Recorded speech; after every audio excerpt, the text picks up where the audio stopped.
آمیزه ای از شراره و انگورم، در شهر خودم به عاشقی مشهورم. من شاعر دردهای بین‌آلودم، من دختر کوچه باغ نیشابورم.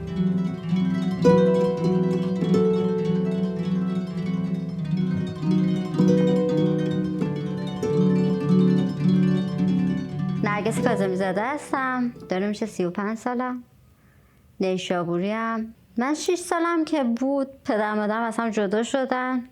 من با خانواده پدریم بزرگ شدم. پدر من موقعی که من به دنیا اومدم 17 سالش بوده. مادر من 14 سالش بوده. یعنی جفتشون کودک همسر بودن که هیچ کودک والد هم بودن.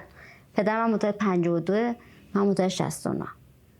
پس من هیچ وقت نمیام به خاطر جدا شدنشون این دو نفر رو مؤاخذه کنم.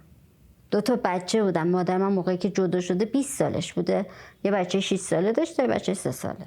پدر من موقعی که جدا شده 22 سالش بوده. یه بچه 6 ساله داشته، یه بچه 3 ساله. پدرم مجدد ازدواج کردن. 2 تا فرزند دارن. مادرم هم مجدد ازدواج کردن. یک دختر دارن. نفس موقعی که پدر مادرم جدا شدن 3 سالش بود و من یه جورایی از همونجا انگار مادر شدم. از اون طرف اگه بخوام وارد بحث ازدواج پدرم بشم، خب من کودکی خیلی سختی داشتم، اما نامادری بسیار بدی داشتم، ولی 2 تا بچه بابام ازش داره و 2 تا بچه‌ای که الان یکیشون 15 سالشونه، یکیشون 17 سالشه و من به شدت دوستشون دارم و با بابام زندگی میکنم و مامانشون هم نیستن تو زندگیشون و من و اون 2 تا مامانشون رو دوست دارم. من نمیخوام یه کاری کنم که اون بچه‌ها آسیب ببینن. خیلی من دوست دارم، روزی 10 بار دارم به من زنگ میزنن و فلان اینا. در نتیجه من نمیتونم وارد اون بحث بشم.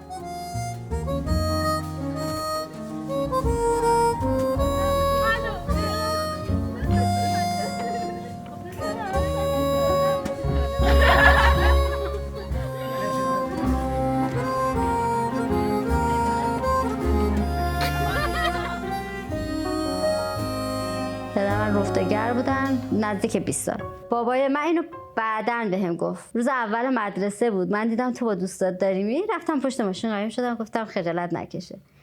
بعد دیدم که تو خودت اومدی سمت من، معرفی کردی، گفتی بچه بابام اینا بعد دوستات هم سلام کردن، خسته نباشید گفتن اینا. من اونجا خیلی بهت افتخار کردم. گفتم تو دیگه الان تو مدرسه‌تون معروفی، مثلا شاید دلت نمیخواد منو ببینم. دیگه بعد از اون بابای من خیلی راحت شد باهام. یعنی مثلا دیگه ظهرا مدرسه من که تعطیل میشد این جارو به موتور بسته بود، با همون میمدم دیگه بعدش با موتور به جارو برمیگشت خونه. من هیچ وقت واقعا حس نمی‌کردم این چیزیه که باید قایمش کنم یا چیز خاصیه. یعنی واقعا فکر کنم خب بابای هر کسی با لباس کارش شاید به دنبالش مکانیکه، با لباس مکانیکی به دنبالش، بابای منم با جاروش به دنبالم، هیچ اشکالی نداره. دیگه الان شده داره آموزش پرورش.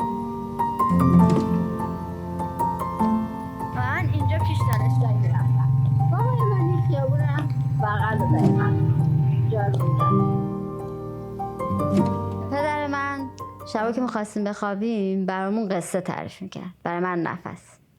و ما عاشق اون قصه ها بودیم. این من خیلی به ادبیات و اصلا قصه شنیدن و قصه گوش کردن و قصه خوندن علاقه‌مند کرد. بعد که سواد یاد گرفتم و مدرسه رفتم، شروع کردم به خوندن، بسیار خوندن. و خب بابام که دید که من انقدر عاشق خوندنم، کتابایی که خب اساتید زباله پیدا می‌کردن توی خیابون اینا می‌آوردن، من می‌خوندم.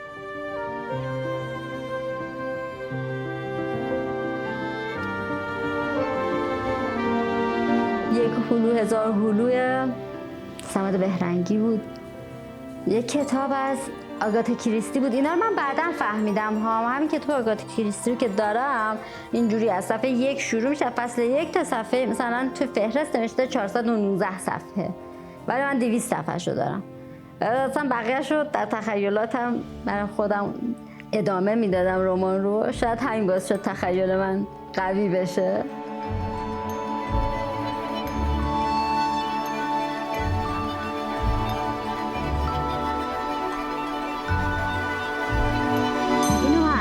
اصلا نمیدونستم اسم این کتاب چیه، فقط یادمه یه پروفسوری بود. بعد این آزمایش‌های مختلف بود. یه بار من به نفس برداشتم ترکیب گل و خاک و مداد شهمی‌ها و اینا رو درست کردم، می‌خواستم آزمایش انجام بدم، دادم نفس خورد، بعد نفس حالش بد شد، من نشسته بودم واسش گریه می‌کردم، این چک می‌کردم خواب بود نفس می‌کشه یا نه. بعد یه بار نشستم تو گوگل سرچ کردم که همچین پروفسوری، چند بار جملاتم عوض کردم، اسم کتاب در اومد. رفتم سرچ کردم توی کتابخونه دانشگاه تهران، دیدم یه نسخه داره. اینو گرفتم از کتابخونه و من وسط کتابخونه بالا پایین می‌پریدم و گریه می‌کردم و کپی گرفتم برای خودم، نوشتم به کودک درون خودم 28/98.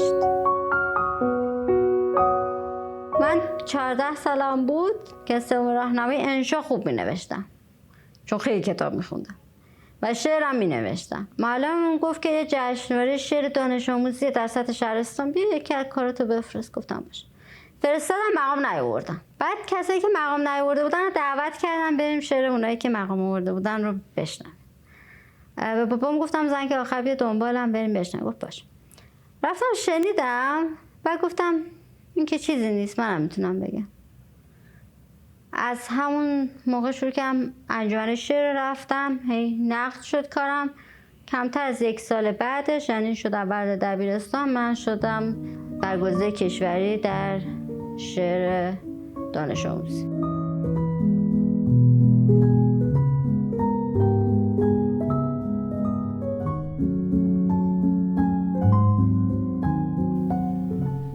از آن روزی که قلبم گشت زندانی چشمانت، مرا تر می کند هر روز بارانی چشمانت. تو با دریا چه کردی که این چنین یک ریز می رقصد، که دریا هم شده این بار طوفانی چشمانت. بعد این وسط من خیلی دنبال این بودم که خودم رو پیدا کنم و جشنواره‌های مختلف شرکت می‌کردم و پدرم کماکان حمایتگر بود. من میگفتم هر جا میخوام برم، مثلا گفتم منو ببر الان انجمن شعر میخوام برم، منو میبرد انجمن شعر. یا میگفتم که الان من میخوام برم اینجا، این مسابقات شطرنج، منو میبرد اونجا.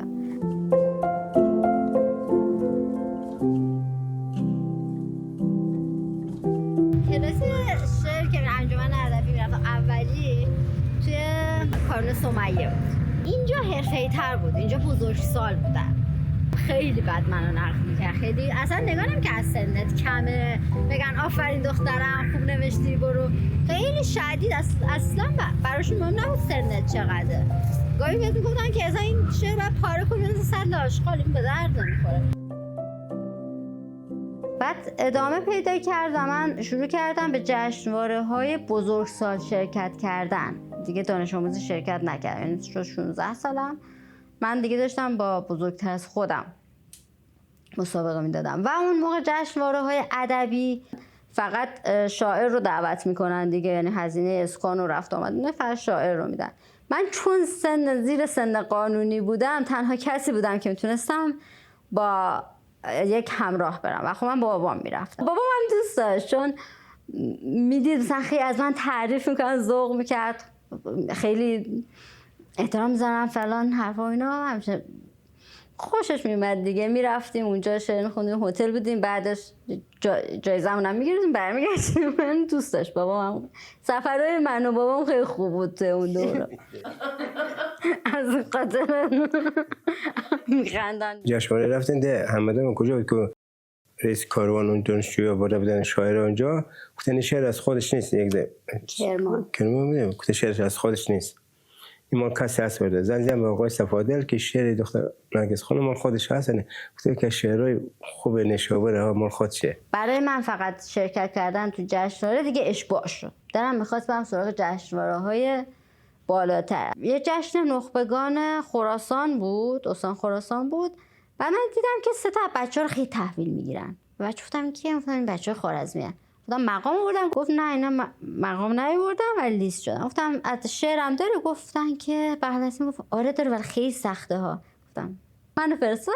و بعد من جزء انتخابیه کشور نبودم، یعنی تو مرحله حذفی کشور حذف شدم و دعوت نشدم. و من اینجوری بودم که خب من دارم با بزرگتر از خودم مسابقه میدم، مگه میشه کسی باشه تو کشور رقیب من باشه من نشناسمش، الان من این همه مقام آوردم. به بابام گفتم بابا من حتی دعوت نشدم، پا میشی بریم تهران ببینیم برای چی من مقام ندادم. گفت پاشو بریم.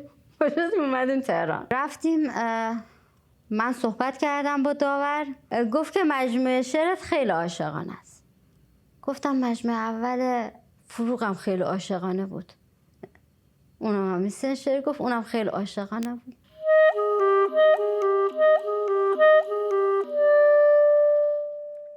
گفتم از دیده چو دورش سازم، بیگمان زودتر از دل برود. مرگ باید که مرا دریابد، ورنه دردیست که مشکل برود.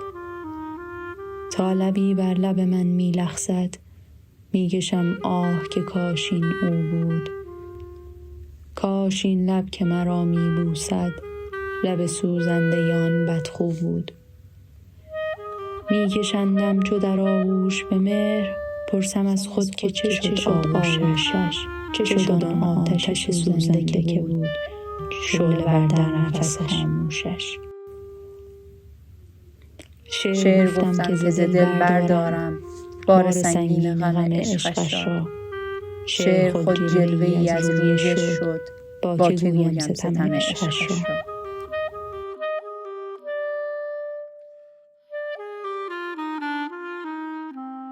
خودمو به فروغ در واقع تشبیه کردم برای این بود که از اول من هم توی بخش آکادمیک، یعنی اساتید دانشگاه فردوس، من دانشگاه فردوس خیلی میرفتم برای همین جشن خوارزمی و اینا، مثلا ازشون تاییدیه میخواستم، هم اونجا خیلی فعالیت داشتم، هم شاعرها خیلی منو دوست داشتن، یعنی یه جورایی نورچشمی بودم. میدونی یه بچه 14 ساله‌ای که مثلا داره خوب شعر میگه نسبت به سن خودش، بعد داره بزرگتر شدم دیگه 15 16 به کماکان داره خوب شعر میگه، میتونه رقابت کنه با بزرگتر خودش. و خب شنیدن همه این حرفا و همشون مثلا من گفتن تو فروغ دوم میشی. بعد سال بعدش دیگه من اولین نفری شدم که توی شهرستان خودمون و فکر میکنم تو خراسان، اینو مطمئنم، تونست توی ادبیات مقام بیاره، چون من میدونم 4 روم داشتیم ولی 3 نفر اول فکر کنم تو خراسان هم نداشتیم. این جشنواره خوارزمی در ادامه این جشنواره هایی که دیگه با پدر میرفتیم شد 17 سالم. من کتاب اولم چاپ کردم، خیلی هم زود فروش رفت. هیچ وقتم چاپ دوم ندادم کتاب اولم. می نویسم اگرچه می دانم کلماتم غزل نخواهد شد. این 2 خط گریه های ناموزون فائداتون فعل نخواهد شد. گریه کن، گریه مرهم خوبی است بر تن زخم های کاری من. شوری عشق های خونی تو توی این شعر حل نخواهد شد. فصل غم، فصل فاصله از هم، فصل سم، فصل مردن کم کم توی این سالنامه ماتم هیچ ماهی اصلا نخواهد شد. خواب، این آخرین امید وصال، لذت دیدنت در اوج خیال. آه هرگز یک آرزوی محال به حقیقت بدل نخواهد شد. تا اینکه شد 87 88 اینا دیگه خب خواهر برادر کوچیکم به دنیا اومدن. بعد دیگه خب بابام نمیتونست مثل قبل با من پاشه بیاد. یه جشنواره بود، جشنواره شاعر سال. من دعوت شدم، به بابا گفتم میتونی بیای؟ گفت من نمیتونم بیام دیگه، نمیدونم چی شده بود نمیتونست بیاد. بعد اونجا دقیقا یادمه سوار موتور بودیم، برگشت من گفت میدونی حیف تو دختری، اگه پسر بودی من مریخم میفرستادم. گفتم واقعا میخوای به جرم دختر بودن منو نذاری برم تهران؟ این جشن شاعر ساله. بعد رفتیم خونه مادر بزرگم، اینا کماکان جو به شدت مذهبی و سنتی و گفتن که اصلا امکان نداره، اصلا حلالت نمیکنیم بچه رو بفرستی تهران. بابا منو فرستاد، از همون در خونه مامان بزرگم بعدم بیرون منو برد میدون اصلی نشو پیدا کرد که اتوبوس بودن فرستاد تهران، چون جشنواره ها رو دیده بود، چون میدونستم من برسم اونجا از جشنواره نفر میاد دنبالم، بعد جای اسکانم مشخصه، جایزه‌مو میگیرم، دوباره همین اتفاق میفته، دوباره سوار اتوبوس میشم برمیگردم و دیده بود که منم میتونم از پس خودم بر بیام. بعدا خانم نرگس تازه‌زاده از شاهی.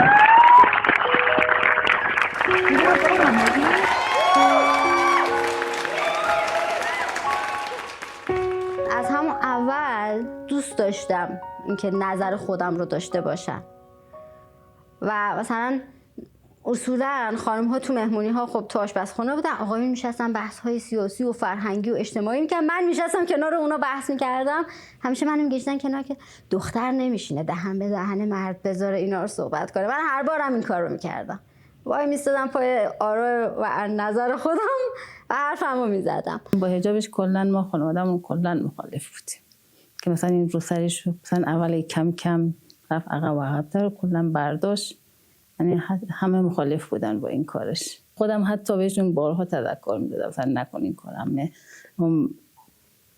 تو عرف ما، تو مثلا جامعه ما، حتی برای خانواده ما این کارت یکم چیزه، نکن این کارا رو انجام نده. گفت من کار خودمو دارم انجام میدم، هیچ کس مثلا عقاید هیچ کس برام مهم نیست، عقاید شما مال خودتون، عقاید منم مال خودم. خیلی پیشرفت کرده مملکت، مثل زمان قدیم نیست، مثل 10 سال پیش نیست. بچه یه بچه نمیتونه بگه زمان 10 سال پیش مثلا ما اوجو بودیم، ولی طبق مدل آقا من راه برم. یا خود نمیتونه مثل مدل ما بیارم، چون نمیتونه دیگه، چون جامعه فرق کرده اینا، مجبور ما با بچه‌ها چی کنار بیام. تغییر که بله نرگس زیاد تغییر ایجاد کرد در خانواده، حالا در هر بحثی، در بحث حالا پوشش، حالا رفع نوع فکر و حالا کارهایی که ما میتونیم انجام بدیم. مثلا حالا میگن تعریف میکنم، مثلا میگن که قبلا با بزرگم میگفتن از خورده ما فقط صدای آهنگ نباید بره بیرون، حالا الان که اصلا گیر نمیده با بزرگم، هم طبیعی شده دیگه. از همون ابتدا، همون موقعی که من آدم مذهبی بودم، همون موقعی که شعر مذهبی میگفتم، من شعر هاجر رو گفتم که من اونجا جشنواره بود برای عید قربان گذاشته بودن، این شعر رو فرستادم، رد شد. بعد گفتم وای شعر خیلی قوی بود. بعد رسید به گوشم که این خیلی شعر فمینیستیه که این گفته، وقتی میاد میگه ولی ای عشق منصف باش ابراهیم یا هاجر، اومده از دیدگاه هاجر داستان تعریف کرده. این خیلی فمینیسته، این بچه یه شعر رو هشته گفته، مثلا نمیتونیم بیایم هاجر رو بولد کنیم تو این قضیه. یا مثلا شعرهای دیگه‌ای که داشتم مال عاشوران بود همینطور، من این دیدگاه رو داشتم. یا مثلا توی شعری که توی 17 سالی گفتم تو همون کتابم چاپ شده، مثلا یکی از شعری که خیلی دوستش دارم این شعری که مردم سلام من غزلی تلخ دخترم، چیزی شبیه کودکی مات مادرم. مادر درست لنگه مادر بزرگ بود، پس من اجاق و اشکنه را به ارث میبرم. باید شبیه تو باشم، تو مادری، من نقش قصه های تو را خوب از برم. آونگ میشویم و به تکرار میرسیم، از تو به من رسیده و از من به دخترم. مادر، این نقش مادری که تو اشعار من هست، اون نقش مادری بود که تو جامعه میدیدم. یعنی اگر حساب کنی منی که پدرم انقدر مثلا پشت من بود، شاید اصلا نباید فمینیست میبودم، شاید دیدگاه بقیه که خب تو که مشکلی نداشتی، که تو که داشتی کارتو انجام میدادی، بابات که پشتت بود دیگه، چرا اینقدر اشعار فمینیستی داشتی، چرا اینقدر نقش مادر رو داری توی اشعارت. ولی این مادری بود که من تو جامعه میدیدم، نه مادری که تو خونه ببینمش و براش شعر بگم.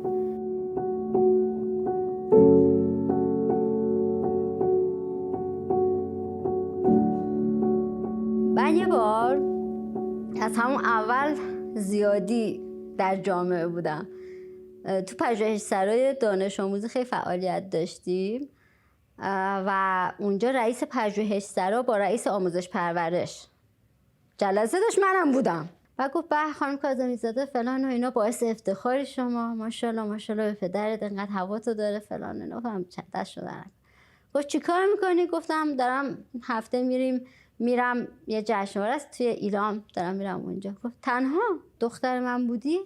نمیذاشتم. بابات خیلی دل داره میذاره. گفتم چرا؟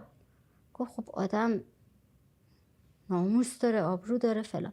من همونجا میدونی چی فهمیدم من خیلی باعث افتخارم تا موقعی که دختر یکی، خواهر یکی، عروس یکی، زن یکی، فامیل یکی نباشم. از دور ماشاءالله دارم، از دور ماشاءالله به پدرت دارم، آفرین چه بابایی چه خوب اینا. ولی آیا خودت تویی که داری به من میگی ماشاءالله اگه من سال 87 دختر تو بودم میذاشتی من تنها پاشم برم جشنواره تهران شاعر سال مقام بیارم برگردم؟ نمیذاشتی. یعنی این جامعه بود که به من یاد داد که کدوم مسیر رو باید برم، که من چه جایگاهی دارم و برای چه چیزی باید بجنگم. همه چی رو من تجربه یاد گرفتم. هیچ کدوم اینجور نبود دیگه مثلا این کتاب برداشتم گفتم خب حالا پس برای زنان باید فعالیت کنم. من اینا رو داشتم با پوست و استخون در واقع لمس می‌کردم. بابام همراه هم بود، بابام حامیم بود، بقیه رو می‌دیدم.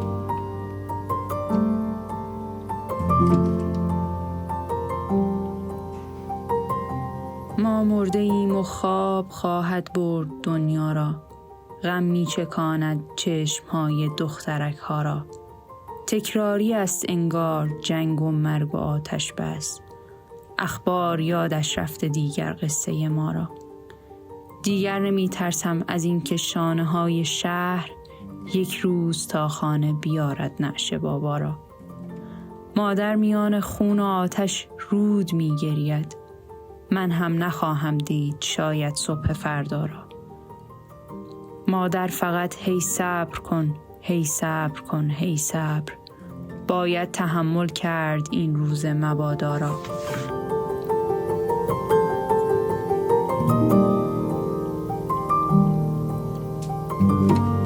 موقعی که من خارج مقام آوردم دیگه هر رشته‌ای هم میتونستم برم. یعنی من میتونستم مثلا برم بشینم. بود بچه‌هایی بودن که مثلا رشتهشون انسانی بود، طرحی که داده بودن اصلا مربوط به مهندسی بود، تو بخش ریاضیفیزیک محسوب میشد، رفتن دکتری خوندن. چرا؟ نشستن کتاباشو خوندن، مصاحبه رو خوب در واقع رد کردن و رفتن نشستن پزشک.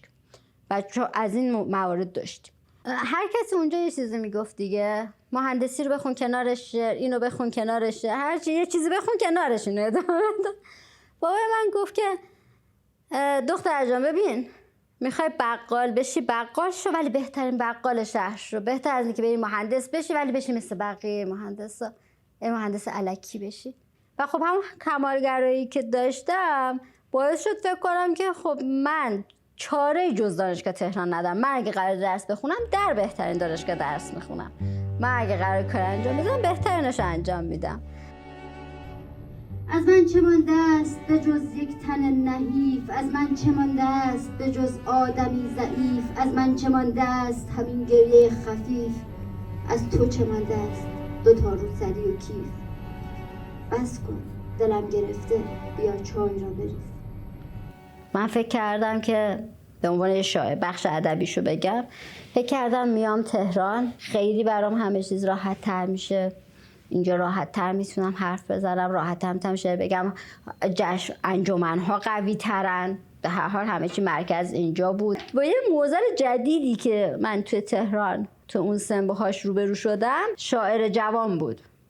انگار که من خب چون سنم کم بود و اولاشم خوب بود، هر شب شعر میرفتم انگار که من داشتن کشف میکردن انگار. و من دیدم که خیلی جناح بازیه، خیلی دلشون میخواد این استاد فلانی اسمش روت باشه است. یعنی میرفتی برای یکی شعر میخوندی دلش میخواست بشه مثلا شاگرد استاد فلانیه. من یکی دو سال اول رفتم چند تا شب شعر، به بعد دیگه نرفتم.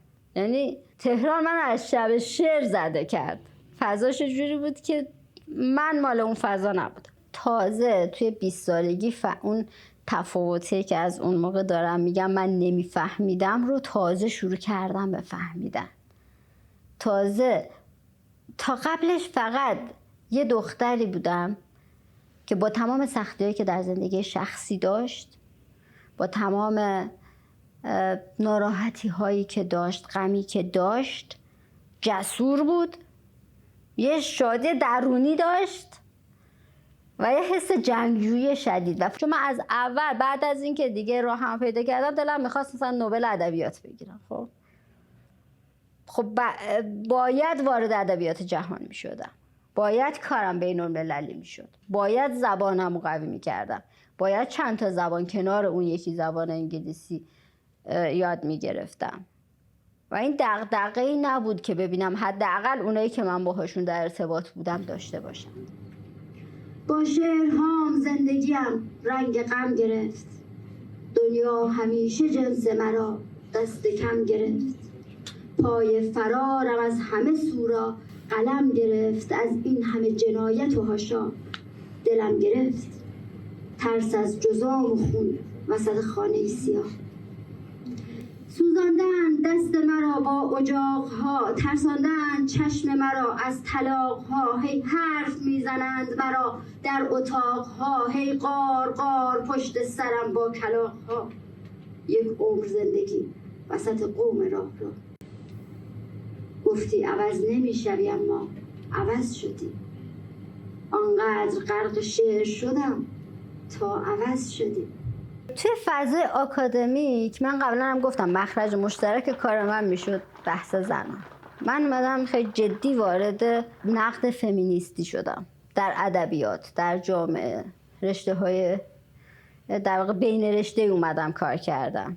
جامعه شناسی فرهنگی، پایان‌نامه ارشدم هم همین بود، جایگاه شخصیت‌های زن در رمان‌های پرشمارگان، و اومدم شخصیت‌های زنشون رو بررسی کردم و بعد گفتم تو 30 سال چه سیری در واقع طی کرده. ولی اینکه اومدم لیبل فمینیست رو انتخاب کردم، دوباره یه حجمه‌ای به من وارد شد که نرگس کاظمی‌زاده خودش اومد خراب کرد، خودشو زیر سوال برد. تو شاعر خوبی بودی، تو مخاطب داشتی. دیگه کار من از نظر خودم اشتباه نبود، من باید به دغدغه ها میپرداختم، این بار در فضای آکادمی و این بار جدی‌تر. تا موقعی تو شعر باشه میگن خب شاعر دیگه، شاعر زنه، داره شعر زنانه میگه. انقدر براشون تا وقتی که خودت لیبل فمینیست رو انتخاب نکنی براشون جدی نیست دیدگاهت، نظرت. وقتی میای مقاله میدی در مورد زنکشی، وقتی میای حرف میزنی جدی، تولید محتوا میکنی در این زمینه، دیگه اون لیبل رو پذیرفتی، دیگه جبهه خیلی سخت میشه برات. کتاب دومم 1400 چاپ شد، یعنی اولی 1387، دومی 1400. به خاطر اینکه این وسط من سال 94 سال 96 چند بار هی مجموعه فرستادم و بیشتر از 1/3 ممیزی میخورد و من حاضر نبودم شعر نصف و نیمه چاپ کنم. و بعد 1400 بالاخره مجوز گرفت، یه کار حذف کردن، چند تا بیتو من دیدم یه کار و 3 بیت میارزه، گفتم فقط چاپش کن این بره برای چاپ. بعد این همه سال من کتاب دومی داشته باشم. تقریبا قریب به اتفاق تمام انجمنداران شعر در ایران مرد هستن، منتقدان مرد هستن، دبیران جشنواره مرد هستن، داوران جشنواره مرد هستن، ناشران اغلب مرد هستند. و توی چنین فضای مردانه‌ای شعر گفتن برای یک زن آزارهای جنسی و روانی بماند، حرفه‌ای فقط نگاه کنیم، نه تنها سخته که خودتو اثبات کنی به عنوان یک شاعر موفق، بسیار امکان ناپذیر میشه. چون اون بحث سقف شیشه‌ای رو حتما شما میدونی مریم جان، من خوردم به اون سقف شیشه‌ای دیگه. خب تو تا همین جا میتونستی، تا وقتی که اسمت شاگرد بود، تا وقتی که یه دختر بچه بودی. به بعد الان یک نفر با همون رزومه من، با همون شعر من، با همون آثار من، اگر مرد می بود شاید که الان هم هست، با همین رزومه، با همین سطح، من نمیگم خیلی سطح آثارم خوبه یا بده یا هرچی، با همین سطح قطعا جای پیشرفت بالاتری داشت. چون شبکه دوستی که درست میکرد فرق میکرد. من همون شبکه دوستی رو بخوام درست کنم 10,000 تا اسم انگ دیگه هم بهم میخوره. زن بودن یعنی تو ظاهرت هم یک نوع حالت اعتراضی داره، یعنی تو ظاهری هم حتی با نوع آرایشت، حتی اینکه اصلا به خودت زیاد برسی نرسی، چی بپوشی چه رنگی بپوشی، میتونی اعتراضتو بیان کنی. ولی یه مرد شلوار میخواد بپوشه، تیشرت بپوشه، بشینه و تو نفهمی نقایدش چیه. پس در نتیجه من اینجا خط خوردم.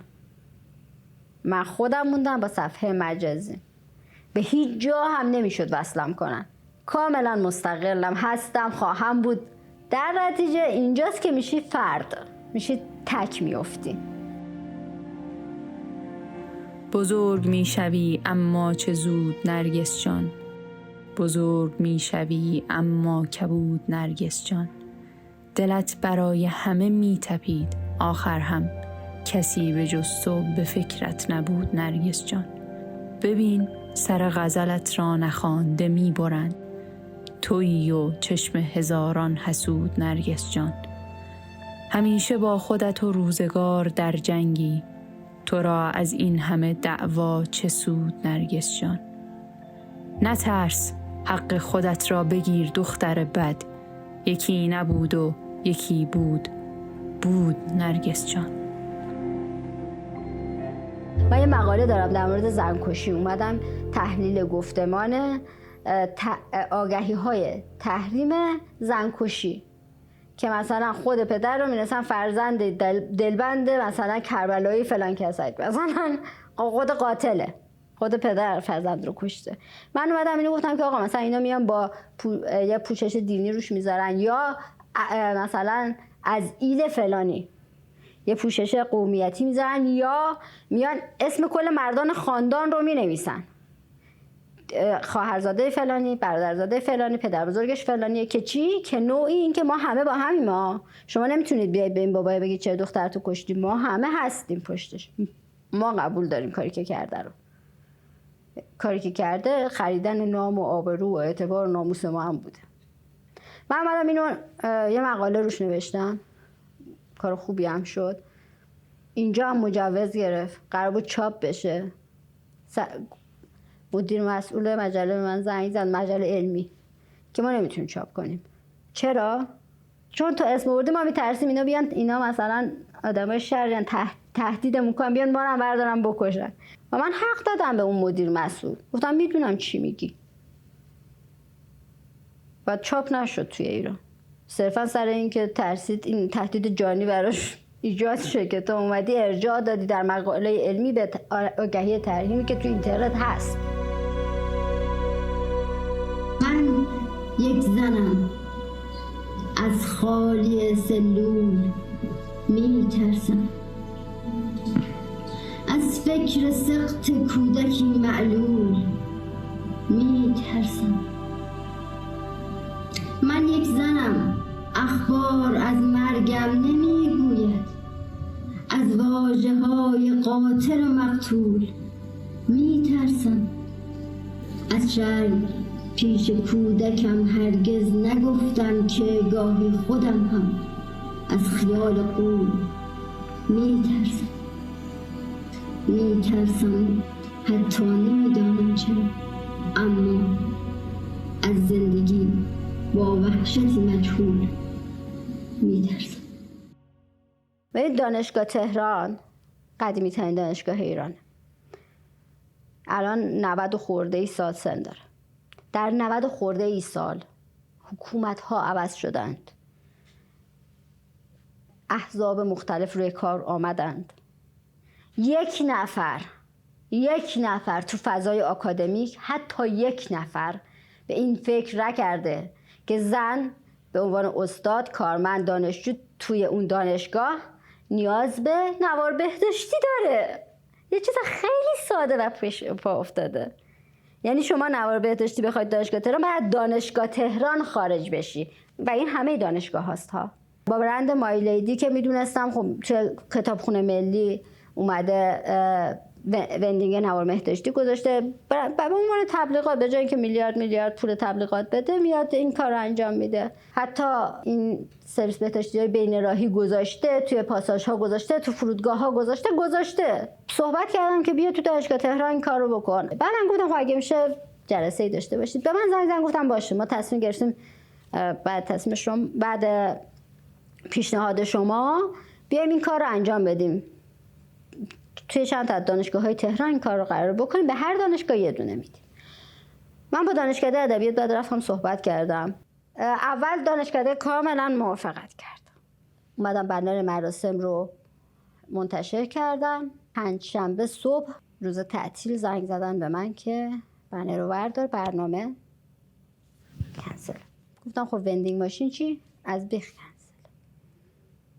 فلان از فلان ارگان فلان جا و خودت نمیدونی چه زنگایی زدن و چه چیزهایی چسبوندن. یعنی به اون بنر من یه بنر بسیار ساده بهش انگ همجنسگرایی زدن. گفتن که شما آرم دانشگاه تهران رو به عنوان سینه زن استفاده کردی. یعنی تا صبح من نگاه میکردم، تا سال بعدش نگاه میکردم، همچین چیزی به ذهنم نمیرسید که اینا از توش در آورده بودن. و این اتفاق تو دانشگاه تهران کلاً کنسل شد به خاطر فشاری که بیرون اومد. و نه تنها کنسل شد که من به خاطرش رفتم حراست دانشگاه.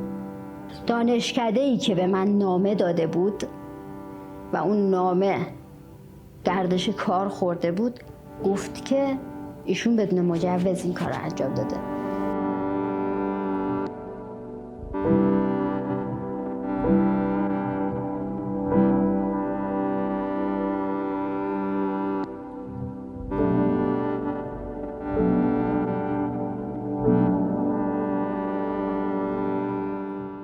قسمت جالب ماجرا کجاست؟ اینجا که من با فشار روانی تلفن‌های همینها 10 روز زودتر پریود شدم. می‌خواستم برام بگم آقا من همین الان از استرس 10 روز زودتر پریود شدم. بعد به من میگید بعد نوار بهداشتی داشته باشه همیشه هر زنی داخل جیبش. اونجا اسمش دانشگاه تهرانه. یعنی شما با قشر مثلا نخبه جامعه در ارتباطین. اگه قشر نخبه جامعه نوار بهداشتی براش خیلی تابوه که دیگه این جامعه رو به کجا میخوام برسونم؟ یک عمر هی دعا و دعا بسمان نبود، هی ترس از قضا و بلا بسمان نبود.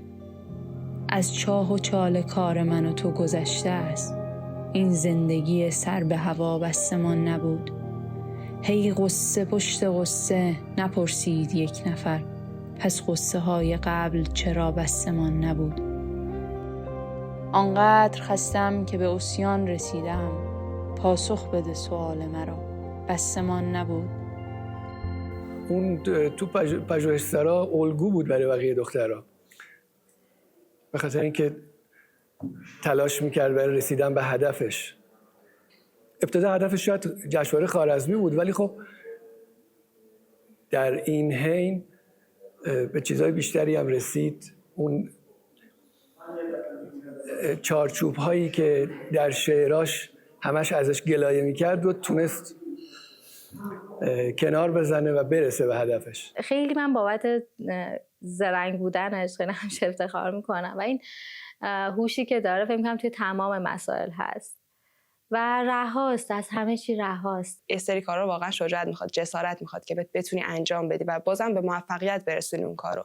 مثلا من اینجا به نرگس گفتم خب نشد، ول کن دیگه، درست نشد، اون کار انجام نشد، ول کن آبجی، داری خودتو اذیت میکنی. گفت نه من اینو باید انجام بدم، من اینو بعد اصلا این تو ذهنم اینو من نوشتم، اینو باید انجام بدم و تیک بزنم. نرگس حامی واقعا همیشه حامی بوده توی فضای مجازی، توی خانواده، توی دوستامون. یعنی من میبینم توی حتی کمک به حیوانات کلا همیشه حامیه.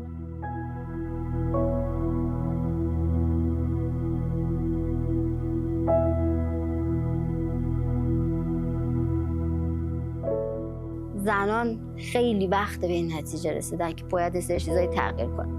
حتی اگه باز یه بازه زمانی اون وسط ما بدتر بشه همه چی، اون وسط ما اذیت بشیم، اون وسط بیشتر عذاب بکشیم، باز هم من امیدوارم به اون آینده بعدش. برای من آینده همیشه نشانی از امید داره، همیشه پایان شب سیاه سفید است.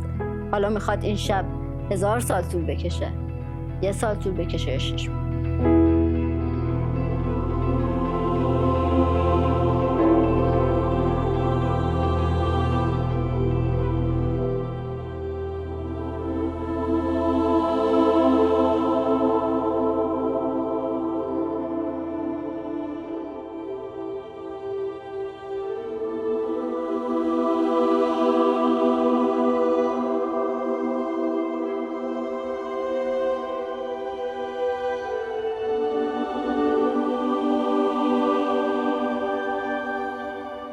جنگ برای من از همون 12 دی شروع شد.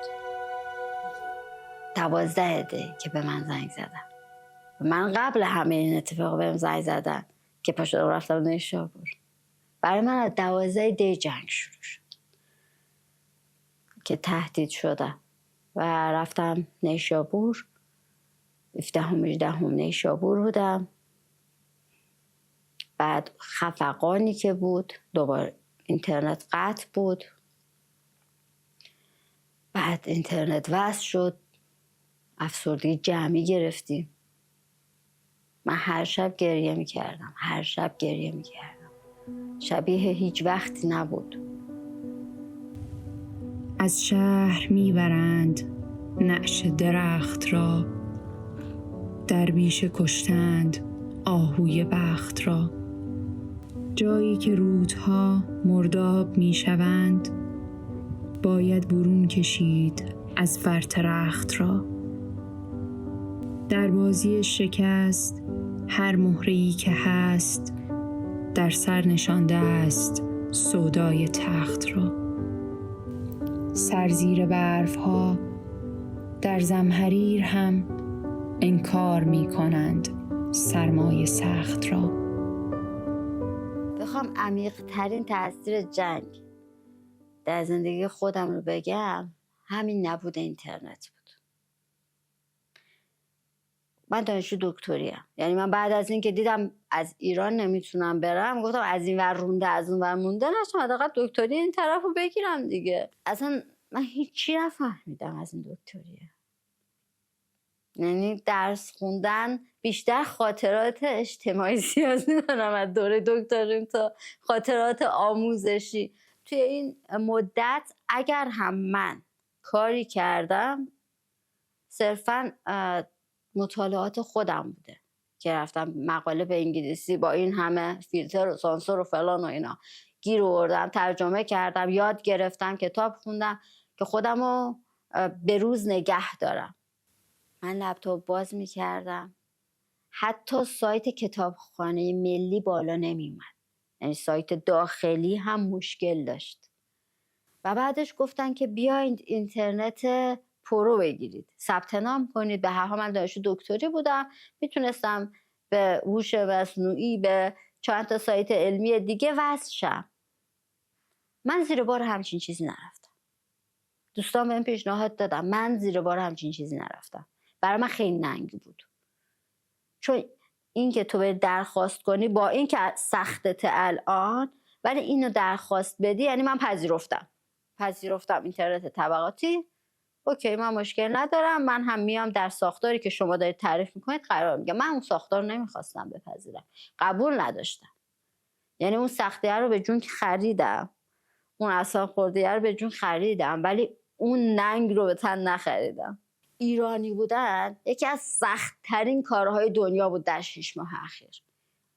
یعنی شما حالا دی رو حساب کنید تا الان که تو خردادیم، متناقض ترین احساسات رو احتمالاً شما و من که اینطوری بودم، متناقض ترین احساسات رو داشتم. یعنی نمیدونستم واسه اتفاق خوشحال باشم یا ناراحت باشم، نمیدونستم الان امیدوار باشم یا خسته باشم یا بیخیال شم یا بجنگم. الان من چی کار کنم؟ من چی بگم؟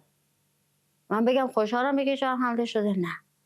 من بگم با مردم خودشون باید انتخاب کنم. کدوم مردم؟ عمریست خستم اگر از غم نوشتم، ایران من ببخش اگر کم نوشتم. دلگیرم از هوای نفسگیر خانت، بگذار تا که سر بگذارم به شانت. آشفتم که حال تو چندیست در هم است، تقویمت استعاره مرگ و محرم است. غرق عزا شده است شمال و جنوب تو، ایران من کجاست بگو حال خوب تو. آفت گرفته است چرا گندمت وطن، مرغ مهاجرند چرا مردمت وطن.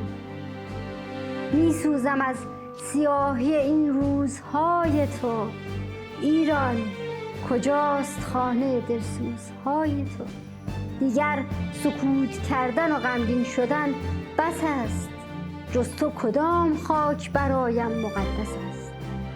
وقتش رسیده است دوباره جوان شوی، باید دوباره تاج سر سروران شوی. باید برای مرگبر و زنده‌بادها ایران من بزرگ بمانی به یادها.